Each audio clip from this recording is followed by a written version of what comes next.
ശൈലേക്ക് ആദ്യം ശ്രീ എസ് സുരേഷ്, ഇന്ന് നമ്മൾ ഡൽഹിയിൽ കണ്ടത് കേരളത്തിന്റെ മാത്രം സമരമല്ല.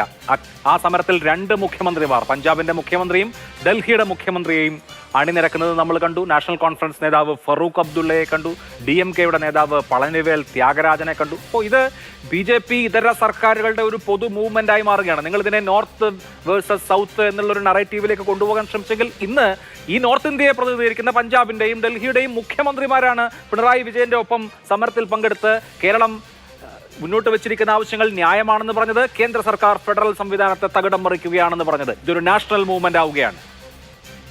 ശ്രീ അഭിലാഷ്, ഇത് നാഷണൽ മൂവ്മെന്റ് ആയിക്കോട്ടെ, ഇവിടെ നിന്ന് കുഞ്ഞാലിക്കുട്ടിയുടെ പിന്തുണ, മുസ്ലിം ലീഗിന്റെ പിന്തുണ കിട്ടിയിട്ടുണ്ടല്ലോ പിണറായി വിജയന്. അതോടൊപ്പം തന്നെ കോൺഗ്രസിന്റെ VD സതീശന്റെ നേതാവ് അഖിലേന്ത്യാ പ്രസിഡന്റ് ഖാർഗെ ഇതിനെ പിന്തുണച്ചുകൊണ്ട് സംസാരിച്ചല്ലോ. അപ്പോൾ ഇങ്ങനെയൊക്കെ തന്നെയാണ് വേണ്ടത്. അവിടെ വന്നിട്ടുള്ള നേതാക്കന്മാരിൽ പലരും പല അഴിമതി കേസുകളിൽ അകപ്പെട്ടവരും മകളും അതോടൊപ്പം തന്നെ ബന്ധുക്കളും ഒക്കെ EDയുടെയും മറ്റ് അന്വേഷണത്തിൽ അകപ്പെട്ടവരും ഒക്കെയാണ് എന്നുള്ള ഒരു ചരിത്രപരമായിട്ടുള്ള പ്രാധാന്യം കൂടി ആ കൂടിയ ആൾക്കാർക്കിടയിലുണ്ട്. എന്നാണ് അവർ EDയുടെ മുമ്പിലേക്ക് പോവുക, എന്നാണ് ജയിലിലേക്ക് പോവുക എന്നുള്ളതിനെ സംബന്ധിച്ച് നിശ്ചയം ഇല്ലാത്ത അവസ്ഥയിൽ നിൽക്കുന്ന ആൾക്കാരാണ് പലരും. ഇവിടെ എനിക്ക് പറയാനുള്ളത്, ഈ കേന്ദ്രത്തിൻ്റെ ഈ ഫെഡറലിസം എന്ന് പറയുന്നത് കേന്ദ്രത്തിൻ്റെ മാത്രം ഉത്തരവാദിത്വമല്ല. ഫെഡറലിസം എന്ന് പറയുന്നത് യൂണിയൻ ഗവൺമെൻറ്റിൻ്റെയും സ്റ്റേറ്റ് ഗവൺമെൻറ്റുകളുടെയും പരസ്പരമുള്ള ബഹുമാനവും പരസ്പരമുള്ള ധാരണയും പരസ്പരമുള്ള ബന്ധവും ആണ് ഫെഡറലിസം നിലനിർത്തുന്നത്.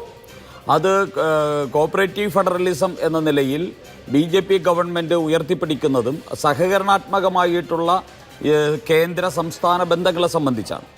ഇവിടെ രാഷ്ട്രീയ പേക്കൂത്ത് നടത്താനുള്ള അവസരമായിട്ട് കണ്ട് ഫെഡറലിസത്തെയും ഭരണഘടനയെയും തെരുവിൽ ചോദ്യം ചെയ്യുന്ന നാണംകെട്ട പണിയാണ് കേരളത്തിൻ്റെ മുഖ്യമന്ത്രിയുടെ നേതൃത്വത്തിൽ, DMKയുടെ നേതൃത്വത്തിൽ, അല്ലെങ്കിൽ AAPയുടെ നേതൃത്വത്തിൽ, കോൺഗ്രസിൻ്റെ നേതൃത്വത്തിൽ, മുസ്ലിം ലീഗിൻ്റെ പിന്തുണയോടുകൂടി ഇത്തരത്തിലുള്ള പരിപാടികളിലൂടെ കാണിച്ചുകൊണ്ടിരിക്കുന്നു. അവിടെ ശ്രീ സുരേഷ്, എന്തുകൊണ്ട് ഈ BJP ഇതര സർക്കാരുകൾക്ക് ഈ പരാതി വരുന്നു? ഇപ്പോൾ ഇന്ത്യയിൽ പല കാലഘട്ടങ്ങളിൽ പല സർക്കാരുകൾ രാജ്യം ഭരിക്കുമ്പോൾ സംസ്ഥാനങ്ങളിൽ വ്യത്യസ്ത സർക്കാരുകൾ ഭരിച്ചിട്ടുണ്ട്. അപ്പോൾ ഇവിടെ ഫെഡറലിസത്തിന്റെ അന്തസത്തയ്ക്ക് വിരുദ്ധമായി, ഫെഡറൽ തത്വങ്ങൾക്ക് വിരുദ്ധമായി കേന്ദ്ര സർക്കാർ പെരുമാറുന്നു, യൂണിയൻ സർക്കാർ പെരുമാറുന്നു. നിയമനിർമ്മാണത്തിന്റെ കാര്യം എടുത്താൽ പോലും സംസ്ഥാനങ്ങളുടെ അസ്തിത്വത്തെ അംഗീകരിക്കാത്ത വിധത്തിൽ ഇന്ന് മുഖ്യമന്ത്രി പിണറായി വിജയൻ ഇത് സ്റ്റേറ്റുകളുടെ യൂണിയൻ എന്നുള്ളത് സ്റ്റേറ്റുകൾക്ക് മുകളിൽ യൂണിയൻ എന്നുള്ള നിലയിലേക്ക് നമ്മുടെ ഫെഡറൽ സംവിധാനം BJPയുടെ നരേന്ദ്രമോദിയുടെ കീഴിൽ മാറി എന്ന് വിമർശിക്കുന്നു. ആ വിമർശനം അത് പിണറായി വിജയൻ മാത്രം പറയുന്നതാണെങ്കിൽ ഇത് നിങ്ങളുടെ പിണറായി വിജയന്റെ കഴിവുകേട് മറയ്ക്കാനെന്നൊക്കെ നിങ്ങൾക്ക് പറയാം. പക്ഷേ അത് അരവിന്ദ് കെജ്രിവാളിന് വിമർശനമുണ്ട്, ഭഗവത് മാനിനുണ്ട്, മമതാ ബാനർജിക്കുണ്ട്, മറ്റ് മുഖ്യമന്ത്രിമാർക്കുണ്ട്, MK സ്റ്റാലിനുണ്ട്. അല്ല, ഇവിടെ യഥാർത്ഥത്തിൽ ഫെഡറലിസത്തെ സംരക്ഷിക്കാനായിട്ട് ഇവിടുത്തെ പിണറായി വിജയനും കൂട്ടരും കഴിഞ്ഞ 3 ദിവസമായിട്ട് ഇനി ഒരു 2 ദിവസം ഉല്ലാസയാത്ര നടത്തി.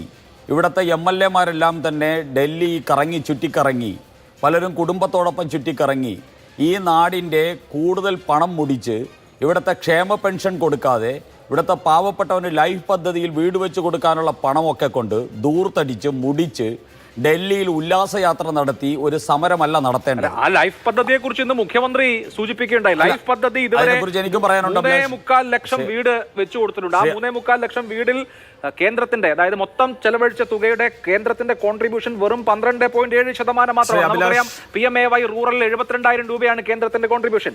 അങ്ങനെ മൊത്തം തുകയുടെ 12% മാത്രം വഹിച്ചിട്ടുള്ള കേന്ദ്ര സർക്കാർ അവരുടെ ലോഗോ ഈ വീടുകളുടെയൊക്കെ നെഞ്ചത്ത് വെക്കൂ എന്ന് പറഞ്ഞ് ആ തുച്ഛമായ 12% വിഹിതം തന്നെ തരുന്നില്ല. പക്ഷേ അങ്ങനെയാണെങ്കിൽ പോലും ഞങ്ങൾ അങ്ങനെ ഈ ഉണ്ടാക്കിയ വീടുകളുടെ മുകളിൽ ഒരു സ്റ്റിക്കറും ഒരു പോസ്റ്ററും എഴുതി വെക്കാൻ ഉദ്ദേശിക്കുന്നില്ല എന്നാണ് മുഖ്യമന്ത്രി ഇന്ന് വിശദീകരിച്ചത്. അഭിലാഷ്, ആദ്യ ഊഴത്തിൽ തന്നെ അക്രമോസക്തനായിട്ട് ഇരിക്കുന്നത് കാണുമ്പോൾ വളരെ സന്തോഷമുണ്ട്. എല്ലാവരോടും ഇതായിരിക്കുമല്ലോ. എന്തായാലും ഇവിടെ സമരമല്ല, പിണറായി വിജയനോട് ഞങ്ങൾക്ക് പറയാനുള്ളത് സമരമല്ല, ഒരു ഭരണാധിപനാണെന്ന് ഈ കേരളത്തിലൊന്ന് തെളിയിക്ക്. കഴിവുള്ള ഒരു ഭരണ സംവിധാനത്തിൻ്റെ നേതൃത്വം വഹിക്കുന്ന വ്യക്തിയാണ് താനെന്നൊന്ന് തെളിയിക്ക്. അഴിമതി തൊട്ട് തീണ്ടിയിട്ടില്ലാത്ത താങ്കളോ താങ്കളുടെ കുടുംബമോ അഴിമതി ഈ നാടിൻ്റെ പൊതുസ്വത്ത് ദൂർത്തടിച്ചിട്ടില്ലാത്ത, പൊതുസ്വത്ത് കൊള്ളയടിച്ചിട്ടില്ലാത്ത, ഈ നാടിൽ കാര്യക്ഷമമായിട്ട് പ്രവർത്തിക്കുന്ന ഒരു ധനകാര്യ സംവിധാനമുണ്ടെന്ന് ആദ്യം തെളിയിക്ക്.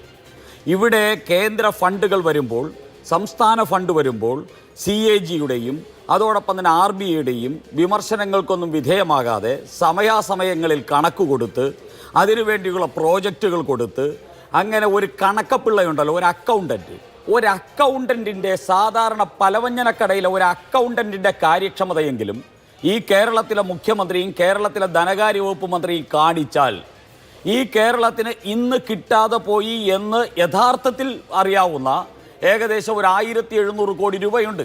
ആ 1700 കോടി രൂപയെങ്കിലും ഈ കേരളത്തിന് കിട്ടുമായിരുന്നു.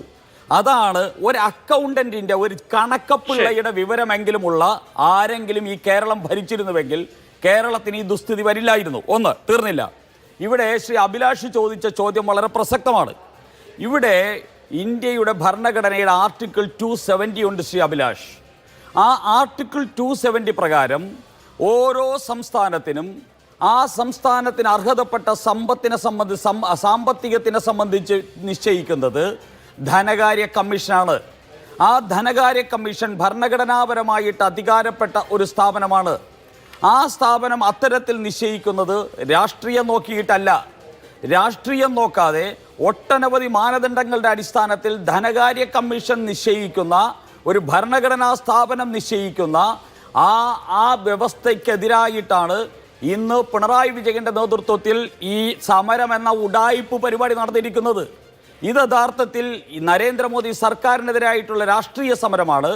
അതോടൊപ്പം തന്നെ ഇന്ത്യൻ ഭരണഘടനയുടെ 270 വകുപ്പ് പ്രകാരമുള്ള ധനകാര്യ കമ്മീഷൻ എന്ന് പറയുന്ന ഭരണഘടനാ സ്ഥാപനത്തിന്റെ ചോദ്യം ചെയ്തുകൊണ്ടുള്ള കോമാളിത്തരമാണ്. ഇവിടെ നമ്മളൊന്ന് കാണേണ്ടത്, ഇവിടെ എന്തിനു വേണ്ടിയാണ് ഈ പിണറായി വിജയൻ സർക്കാർ സമരം ചെയ്തത് എന്ന ചോദ്യം ഇന്നും പ്രസക്തമാണ്.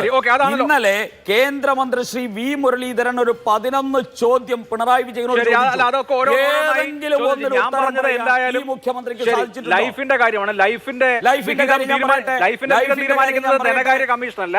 ധനകാര്യ കമ്മീഷൻ തീരുമാനിക്കുന്നത് ഡിവിസിബിൾ പൂളിൽ നിന്നുള്ള സംസ്ഥാനങ്ങളുടെ റവന്യൂ വിഹിതമാണ്.